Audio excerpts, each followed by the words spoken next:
On the morning of January 6, 2025 at 11:15 a.m., David Morrow, a man living in his apartment, was seated on his balcony, admiring the Pacific Ocean.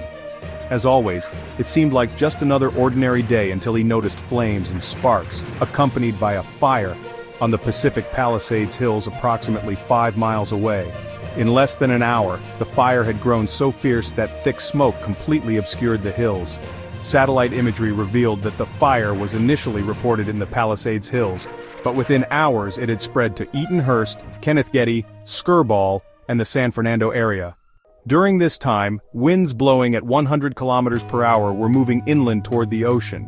This prompts an important question. If the fire originated at the Palisades near the ocean, how did it manage to travel 30 to 40 kilometers inland, against the direction of the wind? Welcome back, viewers, to another episode on our channel.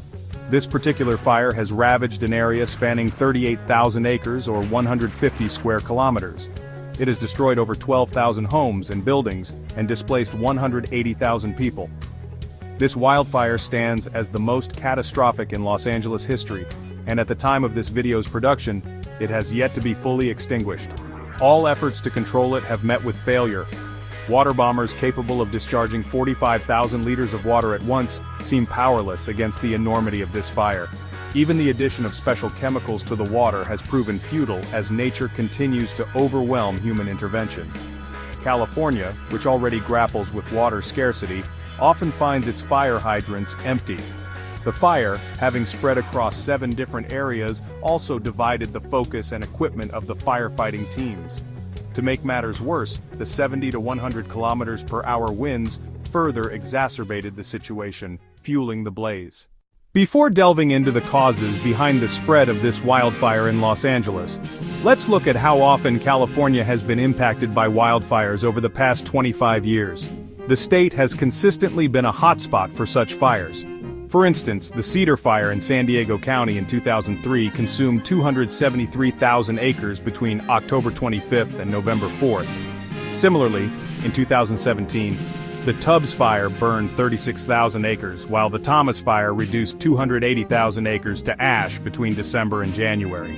On November 8, 2018, the Camp Fire devastated 500,000 acres in just 17 days. Additionally, the Glass Fire of 2020 burned through 67,000 acres within a month. Looking at the timing of these events, one recurring pattern emerges. Most of these wildfires occurred during the winter months. The current Los Angeles wildfire, too, began in the peak of winter. So why do the majority of California's wildfires occur in winter? The answer lies in a phenomenon known as Santa Ana winds. These winds are hot and dry, blowing primarily in Southern California and Baja California during autumn and winter. From a geographical standpoint, the eastern region of California is largely comprised of desert, including the Mojave Desert and the Great Basin. These deserts, heated by the sun, cause an increase in air pressure. In contrast, the cooler air over the ocean has a lower pressure. As we learned in school, air naturally flows from high-pressure areas to low-pressure areas, with the speed of the flow determined by the pressure difference. In this case, the Santa Ana winds race from southeast California toward the ocean. As they travel, these warm, dry winds absorb moisture, leaving the region exceptionally arid.